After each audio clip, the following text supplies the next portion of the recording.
नमस्कार दोस्तों, स्वागत है आपका एक बार फिर से लाइट मोड के यूट्यूब प्लेटफॉर्म पे।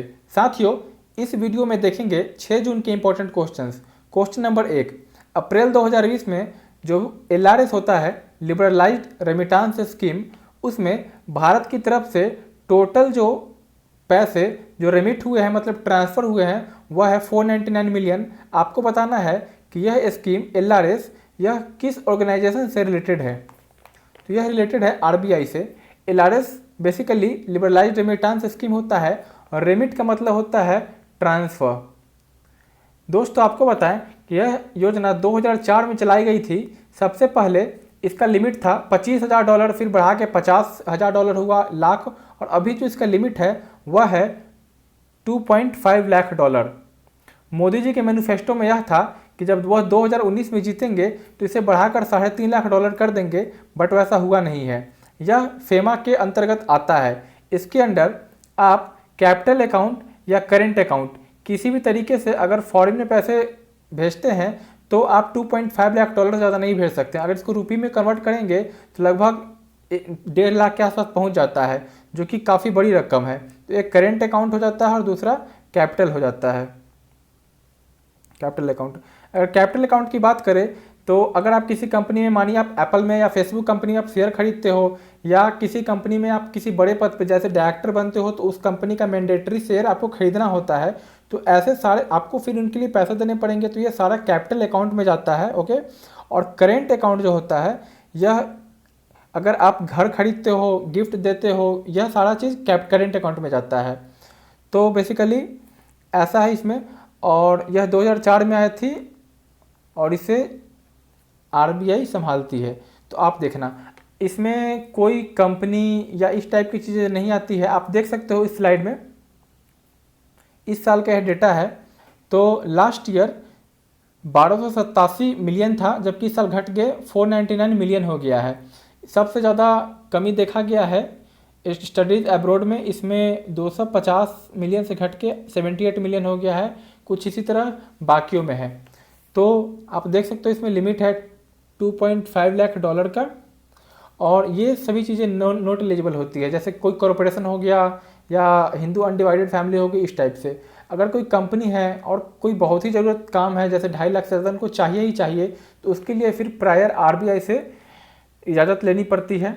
तो बढ़ते हैं दोस्तों अपने अगले प्रश्न पे। क्वेश्चन नंबर 2, बहुत से इकोनॉमिस्ट के ही अनुसार अब ऐसा कहा जा रहा है कि चूँकि कोविड के कारण और एडिक्वेट फिस्कल स्टिमुलस नहीं मिला देश को, तो भारत रिसेशन और डिप्रेशन में जा सकता है।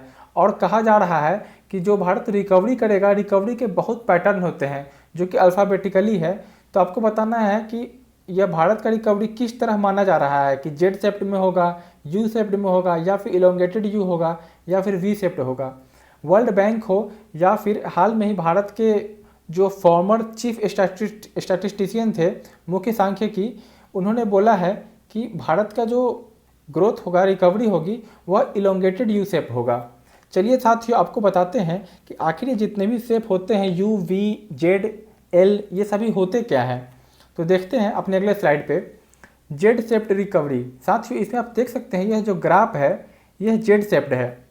यह सबसे मोस्ट ऑप्टिमिस्टिक सिनेरियो है। मीन्स इससे आशावादी सीन कुछ हो ही नहीं सकता। इसमें ऐसा होता है कि जितने भी लोग होते हैं उनकी जॉब नहीं जाती है, उनकी इनकम उतनी ही आती रहती है, बट बस वो अपना स्पेंडिंग नहीं बढ़ाते हैं। मीन्स जैसे वो फालतू के खर्च नहीं करते हैं। आप इसमें देख पा रहे होंगे, जैसे ये नीचे गया और जैसे ही फिर खर्च करना लोग स्टार्ट किया, एक बूम किया और फिर मीन्स रेगुलरली आ गया कर्व। तो यह तो है जेड शेप्ड। इसके बाद बढ़ते हैं वी शेप्ड। अभी डोनाल्ड ट्रंप ने बोला कि अमेरिका का वी शेप्ड रिकवरी है। उनका कहना इसलिए था क्योंकि पिछले हफ्ते अमेरिका में रिकॉर्ड तोड़, जैसे कि काफ़ी लोग, जैसे 2.5 करोड़ लोग वापस जॉब पे आ गए। तो उनका कहना है कि यह आप में ही बहुत बड़ी बात है। तो ऐसा बोला जा रहा है कि अमेरिका में वी शेप्ड रिकवरी है। आप देख पा रहे होंगे कि जेड शेप्ड के बाद सबसे अच्छा रिकवरी होता है वो वी शेप्ड को माना जाता है। इसमें जो भी इनकम और जॉब परमानेंटली नहीं जाते हैं, जैसे अमेरिका में लोग बेरोजगार हो गए थे बट फिर उनको जॉब मिल गया और काम पे आ गए, और इकोनॉमी ग्रोथ इसमें काफ़ी शार्पली इंक्रीज होती है। तो यह तो क्या वी शेप्ड ग्रोथ। अब बढ़ते हैं यू शेप्ड पे आते हैं, जिसमें कि भारत को देखा जा रहा है। इसमें क्या होता है कि रिकवरी काफ़ी स्लो होता है। आप देख रहे हैं नीचे तो जाता है बट इसके बाद काफ़ी स्लो हो जाता है, स्लगिश टाइप से। इसमें होता यह है कि लोगों की आमदनियाँ कम हो जाती है, लोग की नौकरी चली जाती है और लोग फिर अपने सेविंग पे फोकस्ड हो जाते हैं। अगर यही जो ग्राफ है ये काफ़ी लंबा खींच जाता है, काफ़ी लंबा और इलोंगेटेड हो जाता है, तो उसको इलोंगेटेड यू बोलते हैं। यह यू से भी घटिया होता है। तो फ्रेंड्स, जो ही भारत के प्रणब सेन है या फिर वर्ल्ड बैंक, सबका यह कहना है कि भारत इलोंगेटेड यू शेप्ड से रिकवरी करेगा और 2022-2023 तक भारत को लग सकता है रिकवर करने में। अगर देखें डब्ल्यू शेप्ड रिकवरी, तो कोरोना वायरस के दौरान इस शेप्ड की रिकवरी की बात करना काफ़ी उचित हो जाता है, क्योंकि जैसे आप ये देखिए, ये तो वी शेप्ड हुआ और सब कुछ सुधर गया, बट जैसे ही कोरोना वायरस का मानिए आप फिर से पैंडेमिक में दूसरा पैंडेमिक आता है जैसे स्टेजेस वाइज, तो फिर से क्या होगा कि फिर डिप्रेशन में, रिसेशन में चला जाएगा और फिर आने में ऊपर टाइम लगेगा। तो जैसे कोविड पैंडेमिक केस में इस टाइम ही ऐसे प्रोसेस देखे जा सकते हैं, जैसे डब्ल्यू शेप्ड, जैसे अब एक बार इकोनॉमी सही हुई और फिर वापस नीचे खिसक गई। और जो आखिरी है वह है एल शेप्ड। इसमें यह होता है कि इकोनॉमी पूरी तरह से फेल कर जाती है, नीचे गई ऊपर आने का नाम ही नहीं लेती है। कारण यह कि कंट्री का और वहाँ के लोगों का प्रोडक्टिविटी काफ़ी घट जाता है और वह कंट्री प्रोड्यूस करने की क्षमता को खो देती है। Moving on to our third question, as पर CBDT means central board of direct tax. आपको बताना है साथियों कि ग्रॉस डायरेक्ट टैक्स कलेक्शन गिर कर कितना हो गया है। तो लास्ट ईयर यह जो था, यह था, आप देख पा रहे होंगे 12.97 लाख करोड़, जो कि गिर कर हो गया है 12.33 लाख करोड़। और यह प्रतिशत के में अगर देखें तो 5% होता है। कारण यह है कि लास्ट ईयर सरकार ने बहुत छूट दिए थे, जैसे कॉरपोरेट्स को छूट दिया था, मीन्स एक तो कॉरपोरेट टैक्स में छूट दिया गया था, फिर मिनिमम अल्टरनेट टैक्स होता है उसमें छूट दिए गए थे, डिविडेंड टैक्स होता है, डायरेक्ट डिविडेंड टैक्स, उसमें छूट दिए गए थे, जो भी स्टैंडर्ड डिडक्शन होता है उसको 40,000 से बढ़ा के 50,000 कर दिया गया था, फिर 5 लाख तक के कमाने वाले लोगों को रियायत दी गई थी। तो इन सभी कारणों से 5% पे आ गया है। So moving on to our next question, question number 4। साथियों, एक अच्छी खबर है कि भारत का फॉरेक्स 3 बिलियन से बढ़कर अपने ऑल टाइम हाई पे चला गया है। साथियों, आपको बताना है यह कितना पहुंच गया है। तो इसका राइट आंसर है 493। कारण यह है सर्ज होने के पीछे कि रिलायंस इंडस्ट्री लिमिटेड ने अभी अपने राइट्स शेयर इशू किए, तो उसमें लगभग 53,000 करोड़ का वो राइट्स इशू था। उसी तरह कोटक, जो कि उदय कोटक का है, उन्होंने भी 6800 करोड़ के लगभग अपने इक्विटीज डाइल्यूट किए। उसी तरह भारत में ऑप्टिमिज्म बढ़ रहा है। तो इन सारे कारणों से हो क्या रहा है कि FDI आ रहा है, ओके, मीन्स सॉरी FPI आ रहा है, और इसी के साथ ही अन्य प्रोजेक्ट्स में FDI भी आ रहा है। तो भारत में फॉरेन डायरेक्ट इन्वेस्टमेंट और फॉरेन पोर्टफोलियो इन्वेस्टमेंट, यह दोनों आ रहा है, जिसके कारण यह सर्च देखा जा रहा है। आपको बता दें, वर्ल्ड में सबसे ज़्यादा फॉरेक्स है चाइना के पास। यह वर्ल्ड का लार्जेस्ट फॉरेस्ट रिजर्व है। इसके पास आपको हैरानी होगी कि भारत के पास जहां मात्र 493 बिलियन है, इसके पास 3.1 ट्रिलियन डॉलर फॉरेक्स है। और साथियों, भारत ने जहां 3 बिलियन का छलांग लगाया है, इस हफ्ते चाइना ने लगभग 10 बिलियन का छलांग लगाया है। तो आप डिफरेंस देख सकते हो कि कहाँ 3.1 ट्रिलियन, भारत की इकोनॉमी 2.9 ट्रिलियन के आसपास है, जो कि अब घटने के पूरे आसार हो चुके हैं। और भारत का फॉरेक्स और उनके देख आप समझ पा रहे होंगे क्या मैं कहना चाह रहा हूँ। सो किसी तरह हमारे अपने देश की प्रोडक्टिविटी को बढ़ाना होगा। तो moving on to the next question, identify the right pair of the name for Chinese army and Chinese border with India. साथियों, आपको चाइनीज आर्मी का नाम क्या है और उनका बॉर्डर जो भारत के साथ है, जो कि लगभग 4000 किलोमीटर का है, आपको उसका नाम बताना है।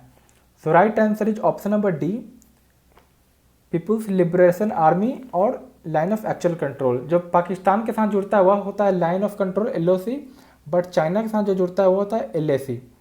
अभी क्वाड 4 बन रहा है, मीन्स इंडिया, ऑस्ट्रेलिया, जापान और US।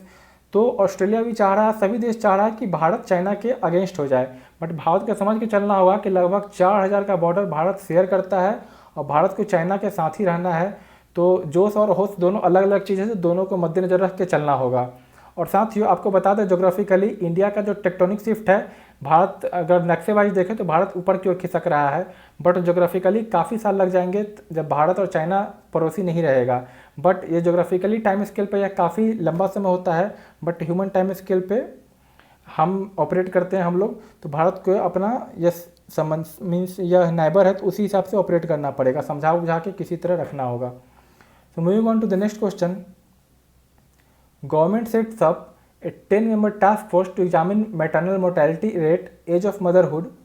तो आपको बताना है कि यह कमेटी को हेड कौन कर रही है, तो यह है जया जेटली, ऑप्शन बी। यह जॉर्ज फर्नांडिस ने इनको पॉलिटिक्स में लाया था।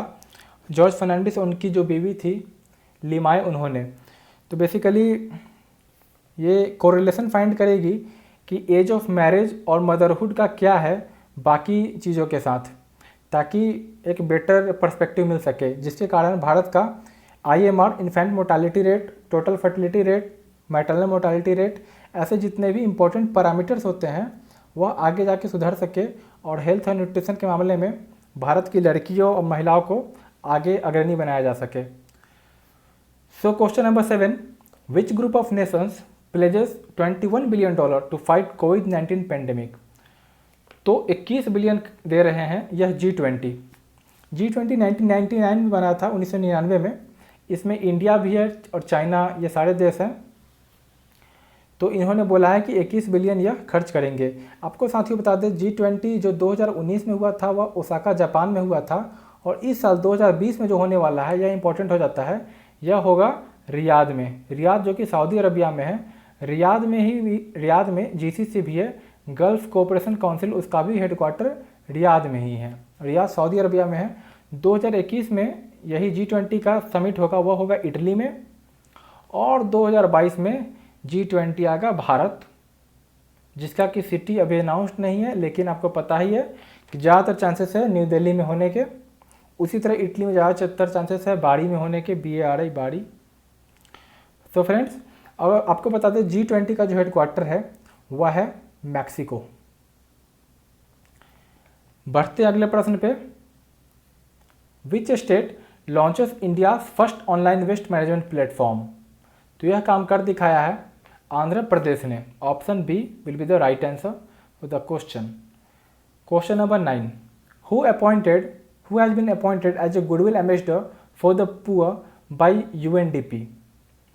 तो इसका सही जवाब है M नेत्रा। इनको गुडविल एम्बेसडर बनाया गया है गरीबों के लिए, क्योंकि ये खुद गरीब थी और फिर भी इन्होंने अपने पास जितने ही पैसे थे 5 लाख, या कोरोना से लड़ने में उन्होंने योगदान दे दिया, इस कारण इन्हें एम्बेसडर बनाया गया है। बाकी सारे जो ऑप्शंस हैं आप उनको भी याद रखना। किरण मजूमदार जो बायोकॉन की फाउंडर है, इनको EY अर्नस्ट एंड यंग का एंटरप्रेन्योर ऑफ द ईयर का अवार्ड मिला है वर्ल्ड लेवल पे।